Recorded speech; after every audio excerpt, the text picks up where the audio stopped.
Nesimato. Bet lenkai dabar tyliai dirba. Nors jie jau pradėjo dirbti, gal buvo 7:30. Skardas ten pjaustų. Savo laiku. Jie Lietuvos laiku. Mūsų šios... Čia mes iš tikrųjų esam palapiniai. Tik tai ta palapinė, nu kaip Hario Poterio. Įeini ir pach. Ir atsistoti yra kur, ir Vilvovas telpa. Mes juk filmavom iš vidaus. Ką darė? Nu, yra nufilmuota iš vidaus, tai visi žino, kaip vidus atrodo. Nes visą laiką nufilmuojam iš išorės, kaip surenkam. O nieks nežino, kaip atrodo palapinės vidus. Labas rytas. Sveikinamės iš palapinės vidaus. Štai kaip atrodo palapinės vidus. Nuostabi palapinė, pirkta Decathlone. Black and Fresh versija. Kaip matote, joje galima stovėti. Turime viduje televizorių. Du pilni plastikiniai langai. Jo, taip. Žiemos atveju yra radiatoriai. Taip. Taigi, kaip nuostabi tiesiog palapinė. Kelių aukštų, tarp kitko, turi rūsį ir garažą, taigi viskas kaip ir idealu. Na, o jeigu rimtai, tai mes ruošiamės šiandien į 6-ąją dieną, šiandien Liublinas, bandysim jį pasiekti, o nakvynės vieta yra už Liublino nutolusi dar 50 km. Na ką, broliai, esi pasiruošęs šiandienos iššūkiui? Nu, įdomu, koks oras už lango. Šiaip tai atrodo, saulė šviečia, Bet aš matau, kad medžio lapai virpa. Jo, biškai juda, bet tikriausiai bus gerai. Lenkai nežada. Ir lenkai ką daro? Kala toliau lentas. Stogą taiso jo. Ir dar kažkur katė morčiaujanti vaikšto. Vakar naktį triukšmavo ir dar šiandien rytą sumesti. Prisišaukė. Tai ką, let's go? Varom. O tiesa, mums reikia sudėti palapinę, mes rodysim, kaip sudedam ją tradiciškai.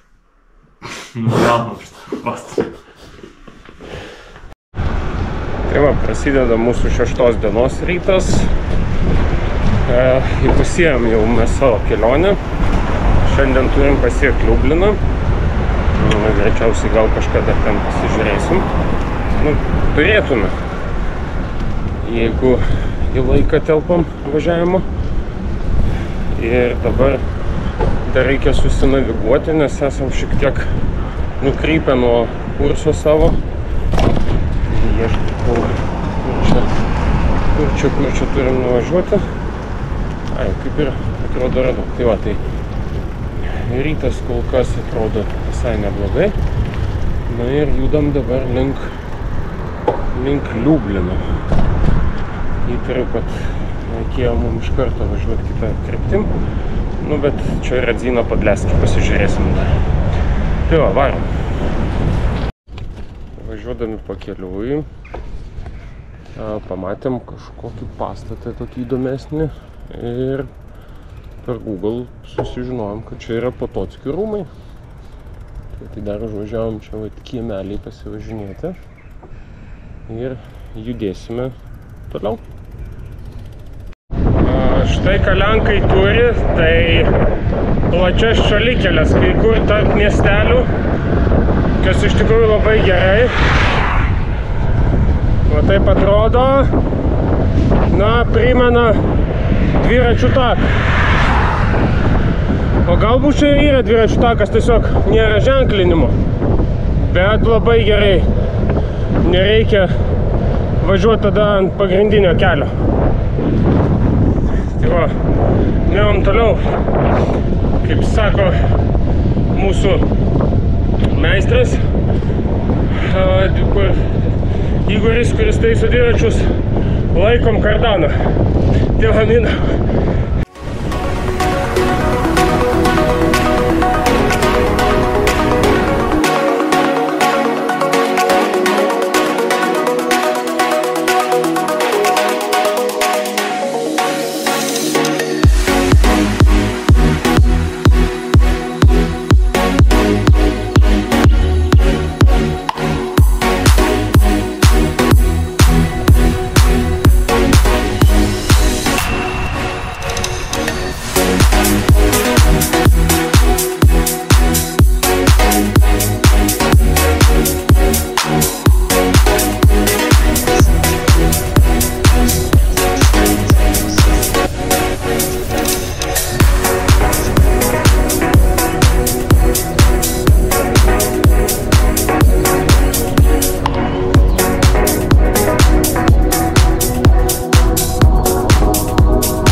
O va tai tokiu keliu šalia padarytas kelias ir jisai šokinėja. Tai kelias toksai, tai šitas kaip jisai dvirtakis.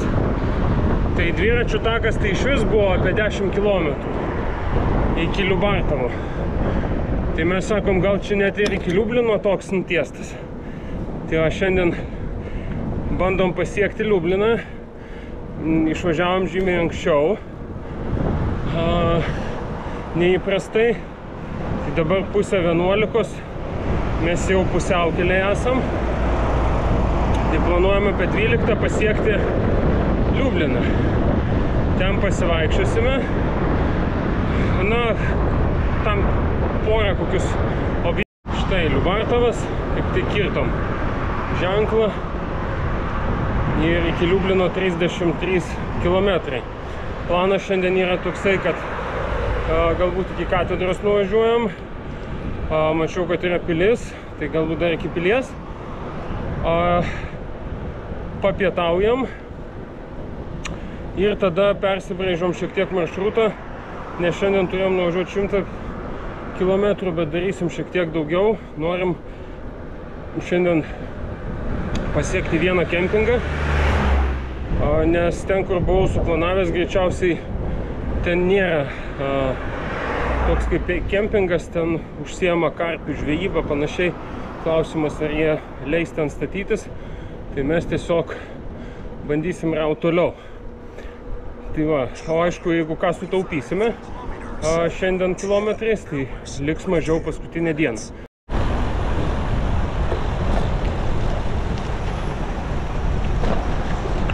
Liubartovas miestas nėra mažas. Jis gal žemėlapį nėra platus, bet ilgas. Tai mes dabar jį turim išilgai pravažiuoti.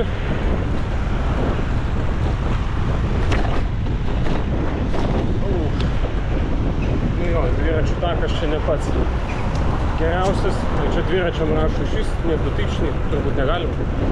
Nes mums galim.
šiandienos buvusio tokio suplanuoto nakvynės taško 28, bet mes norim, kaip sakiau, važiuoti toliau.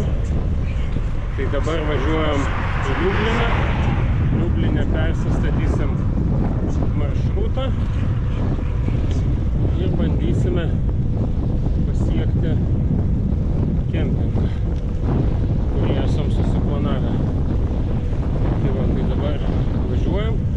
Diena nebloga, giedra, debesų praktiškai nėra nei vieno. Vėjas yra, bet galbūt šiandien, sakyčiau, jis nėra labai stiprus. Ir kadangi šiek tiek to vėjo nesijaučia tiek šilumos. Žadėjo 24-27, bet šiluma yra gerai. Man patinka. Dabar važiuojame link miesto.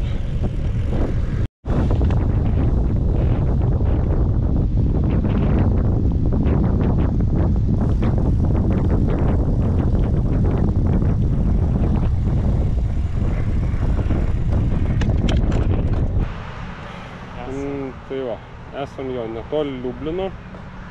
Ten va matosi Liublinas. Tai dabar važiuojame, papietausime, nes rodo, kad atidarytos kavinės. Pas juos irgi labai įdomiai su kavinėm, jos darbo valandos kai kur prasideda tik tais nuo 12, nuo 1. Arba, pavyzdžiui, radom tokią vieną variantą, kad dirba tik nuo ketvirtadienio. Nu, arba tik ten savaitgaliai. Ir tokių dar yra. Tai va, tai dabar varysim tolėliau. Čiuožiam. Jo. Komutas savam stiliui būna veda. Google Maps turbūt mus pribaigt norėjo.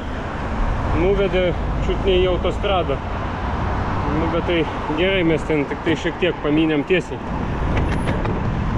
Šiek tiek pamynėm. Ir radom dviračių taką. Abudu savam stiliui. Realiai visada reikia žiūrėti, o nepasitikėti jais aklais, nes nuves neaišku kur. Praktiškai va vienuoju vietą. Ir tada iš tenais nusistatysim komutą ir jisai normaliai išves. Nes ir komutas rodo, nu jis ne visai rodo palei tą 19 važiuoti taip kaip Google'as, bet labai artimai, 48 km.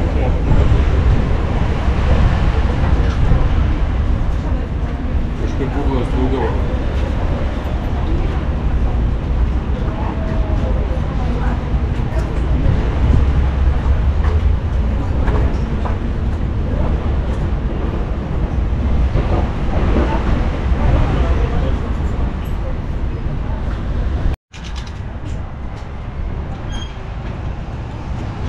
Labai geras sprendimas. Bangiai valgyti lietus, suvalgyti padelį.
trys pastatai. Ir sunku du dalykus daryti. Tiesiog senamiestis, o senamiesčiuose dažniausiai būna neasfaltas.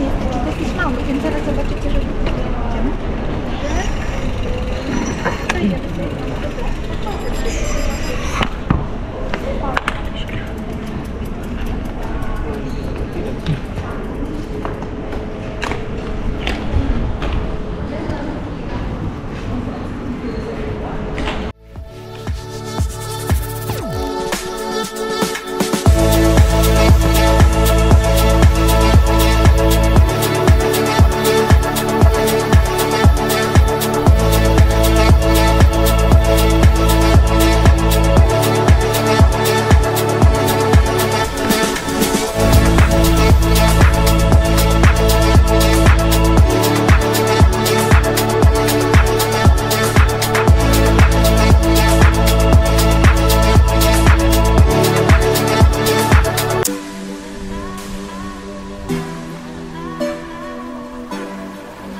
padarysiu trumpą apžvalgėlę.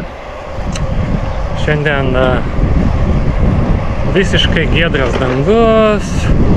Važiuojam labai daug kukurūzų laukų. Šiaip kelias, kaip Lenkijoje, tai nieks nepasikeitė, vis dar labai geras. Lankėm Liubliną. Važinėjom po senamiestį. Labai ilgai išvažinėjom iš Liublino. Didelis miestas. Na ir išvažiavę iš Liublino tiesiog važiuojam siauresniu šalutiniu keliu, kuris eina ties autostradą. Tiek. Vis baigėsi minutė.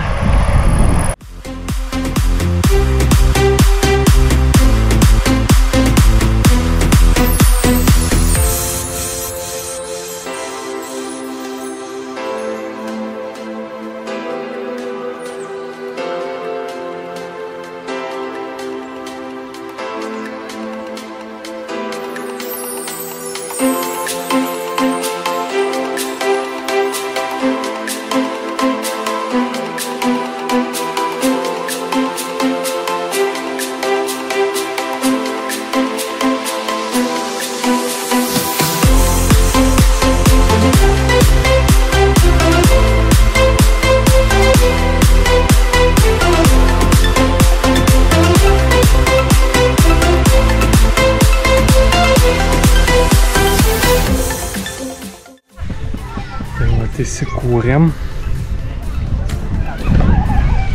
Šiaip ne mes vieni, čia didelė kompanija su šeimom. Ten toliau yra vėjo jėgainės, o už to kalniuko yra kaip ir vandens telkinys. O tenais irgi yra kaip ir vandens telkiniai, bet čia kažkokiam rekreaciniams tikslams. Šiaip kempingas visai fainas.